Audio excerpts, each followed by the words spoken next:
Hello folks and welcome to Paddock Pass, your post-qualifying edition for the 2019 Hungarian Grand Prix. There was a 60 to 70% chance of rain in qualifying, and it's right there, coming out of yonder clouds.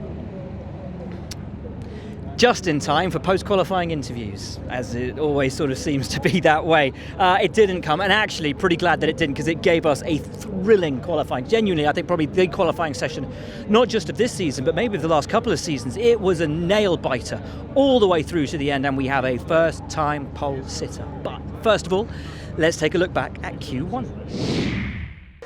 It was a real thriller, this one, and mainly because at a certain point of it, one of the guys that we expected to fight for pole position, certainly for top six, got it wrong through the final corner, disrupted by the airflow from his teammate's car ahead and rear-ended it into the barriers. Charles Leclerc made it back to the garage though, got his rear wing fixed and was okay for Q2. He made it through in the end. It was very, very close. Very, very close as the flag went in P20. Robert Kubica, who, when we asked him about his session, gave us nothing. I mean, genuinely nothing. Nothing. P19, Lance Stroll said he hadn't really had it all the way through the weekend. That's true, as P19 had been pretty much there or thereabouts for the whole of the weekend. The Racing Point, both drivers feared it wouldn't suit their car this weekend. It very rarely suits the Force India, as was this track. So yeah, not much to be surprised about for Stroll. All for Perez in P17, but he fell over Daniel Ricciardo, who finished P18. Daniel Ricciardo said basically he got let out in all the traffic around the final corner. He fell over Perez. Perez fell over him. Both of them really disappointed. Felt they could have gone through. It's a moot point. P16. And this is astonishing. This is the story. Germany, big upgrade to the Williams, given first to Robert Kubica, then to both drivers. It's been taking them all the way through this weekend to get on top of it. You know, it's not an instantaneous thing. Russell had been looking spicy. He'd been looking good all weekend, and in this session went a second quicker than he'd gone in FP3, and was just 0.054 of making it into Q2.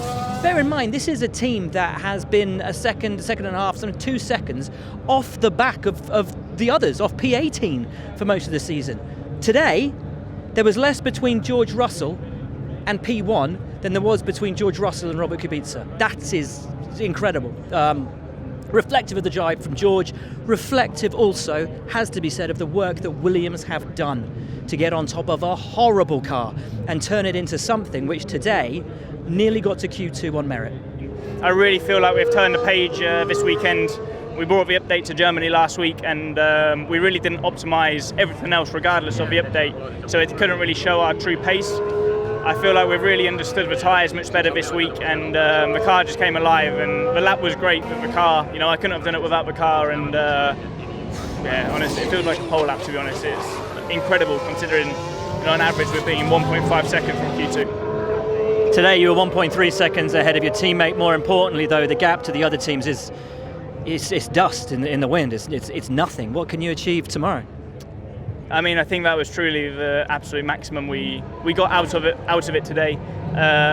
So, you know, we can't expect to go forward, but I think regardless of tomorrow, we'll enter the summer break on a positive note, and knowing we achieved this result on merit and had really, you know, turned the page to understand how to make the car go fast. So that is your drivers out in Q1. Last row of the grid, Kubica and Stroll. 9th row, Ricciardo and Perez. And then George Russell in P16, which brought us to Q2.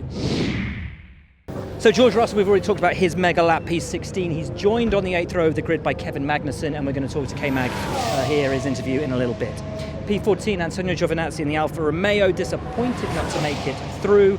Joined by Danny Kvyat, went out on the wrong settings, so his first lap was a bit of a waste of time. But he and Alex Albon, 13th and 12th, it shows that's pretty much the maximum for the team. He thinks it's going to be a tough day tomorrow. They don't expect to be able to break into the top 10. Albon looked unhappy, but actually said it wasn't bad considering his lack of running. Of course, he crashed yesterday in the wet. Didn't get much running this morning in FP3 either. Nico Hülkenberg, P11, was looking like George Russell was going to knock him out in Q1 until a good lap got him through. Again, for Hülkenberg, just as with George Russell, 0.05. The gap between him making it through into the top 10. But he says P11 is better for strategy, so he's not ultimately all that upset with it. All right, rewinding back, P15, K-Mag. Romain Grosjean in the Melbourne spec car makes it through the top 10. K-Mag, from being top 5 in the first part of qualifying, is out, bottom of the pile in Q2. Huge disparity between the two cars. Again, looks like yours loves the cold, hates the heat. I mean, we were P4 in Q1 and then P15 in Q2. So I don't know what it is, but this car is swinging so much up and down. The window is so small that you know, it even within a qualifying, it can swing around from. We saw it in Austria as well. You know, I was struggling to get out of Q1, got through just about. Then Q2 just got through, and in Q3 I was 5th. So you know, the car can go in and out of the window even within a session. So it's very difficult at the moment. Would you rather go back to the car that is a little more consistent, even if it looks on paper to be potentially a bit slower, just to stop this swinging from one side to the other? Yeah, but as you know, for sure it would be easier for me as a driver to go back to the old package because it is more consistent, and then you know what you can expect from the car when you go out and try and push on the lap and you don't know what to expect. It's too difficult. So at least with the old package, it seems to be a broader window and that it's consistently working more or less to the potential, and it's just difficult when you don't know what to expect. And obviously going from P4 to P15 from Q1 to Q2 is pretty phenomenal to be honest. So there we go then, it is row 8, Russell and K-Mag, row 7, Giovinazzi and Fiat, row 6, Albon and Hulkenberg, which brought us through to Q3. Q3 then, Kimi Räikkönen qualifying in 10th place. Didn't have the speed, but he says it's a bit of an unknown for tomorrow. Never ask Kimi how things are going to go tomorrow. I don't know, see how it goes. P9, Grosjean in the old lady. He loves the old lady, does Roman. You know, K-Mag standing there saying the car's impossible to understand, maybe reverting to a car that's a bit more consistent is a good thing to do. Roman there, he said, you know, for an old lady, she's blimmin' quick, and she is P9, but he said it's going to be hard tomorrow in the race. P8, Carlos Sainz, not unhappy because McLaren were 7th and 8th today. He said Lando did the perfect lap, so he's not at all unhappy with P8. Lando, though, told us he didn't do the perfect lap. He screwed up the final corner and hit DRS too early. Didn't have the heart to tell Carlos.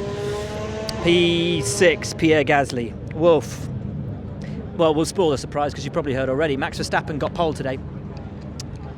And in the same car, Gasly was 9/10 of a second off. If we look at Robert Kubica and the disparity between himself and George Russell at 1.3 seconds, 0.9 for Gasly and Verstappen, at this level, when Max is pulling out a pole position, you've got to question if it's good enough. You know, he said even with everything going right today, he still didn't think that he would be able to compete with the Mercedes drivers, you know, to take that fight for pole. Why not? That's the question. Why not? Is it still a confidence issue for him? Does he genuinely just believe he doesn't have that same pace as Max? And that's the question you've got to ask for a driver that said that he couldn't do what his teammate had done today. Fascinating. Sebastian Vettel, P5, says he's going to have to try a different strategy because this is as good as it gets. Straight line speed is good, corners nowhere. For Ferrari, Charles Leclerc, P4. We'll talk to him then after he had that little buff into the wall at the end of Q1. Squeaky bum time for him. Heart in his throat. Made it through, out-qualified his teammate. Take us back to Q1 and your little moment through the final corner. Was your heart pounding a bit quicker? Definitely. Mistake. That's twice in a row, so I need to be careful to these things. Again, it was unnecessary. There was Seb in front, he started his lap, and once I went in the dirty air, I lost the rear and then struggled. Well, I didn't took it back basically, so very lucky to go again. On the other hand, very, very happy with my Q3 lap, even though we are half a second down. I am happy with what we've done today with what we had. I think it was all about maximizing the result. Doing much better was not possible today. You can see that practically nothing between you and Seb. With that in mind, what have you got in store for tomorrow?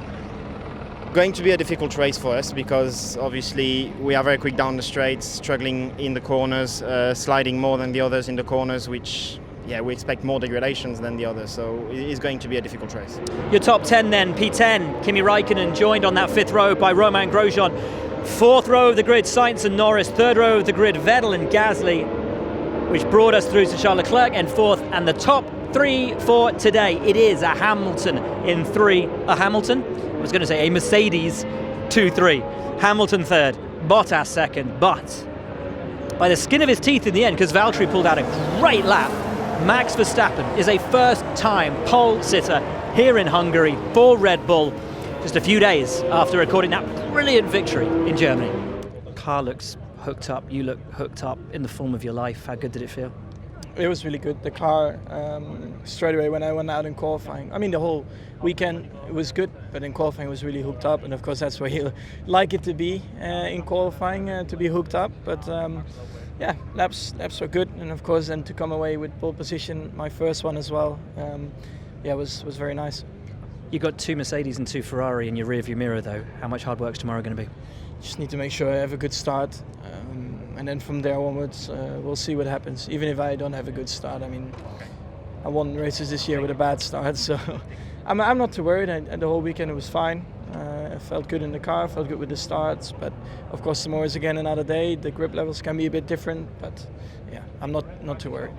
You say there's nothing to choose between you and Max, but at those speeds I think the team said it's a meter. I think 1 meter and 6 centimeters. It's not a lot.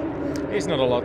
It's enough to make a difference, first or second, but no bad feelings about the lap. It was a good lap, and also if I look at the circumstances this weekend, missing pretty much all the running on Friday, catching up on things this morning, managed to build up on everything during the qualifying, and Q3 I felt really good in the car and felt nice, so I was enjoying it. Bodes very well for tomorrow. How much do you want to close out this first half of the season as you started the first half of the season?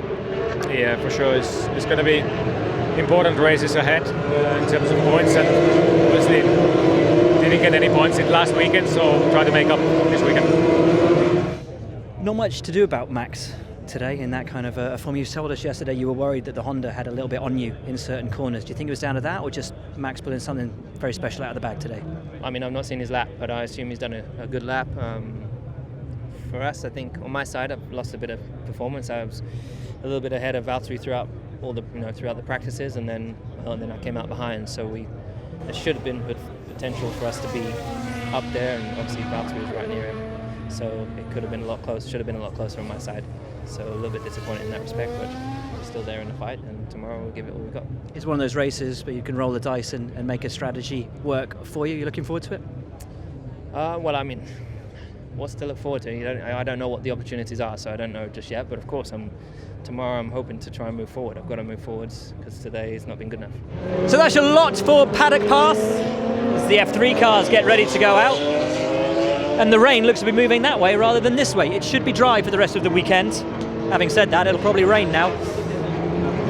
One final go at it before the summer break. Can't wait. Verstappen on pole and in the form of his life right now. Mercedes with it all to do. Ferrari feeling they need something special to mix it up with the other two teams. Can McLaren get in the fight ahead of Gasly?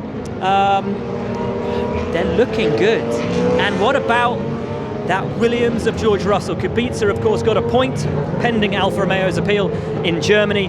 Williams have got their car to the finish at every single race so far this year, and we know this race being the last day of school, some of the drivers have a tendency to go a little bit hard at it and lose their noggins a little bit.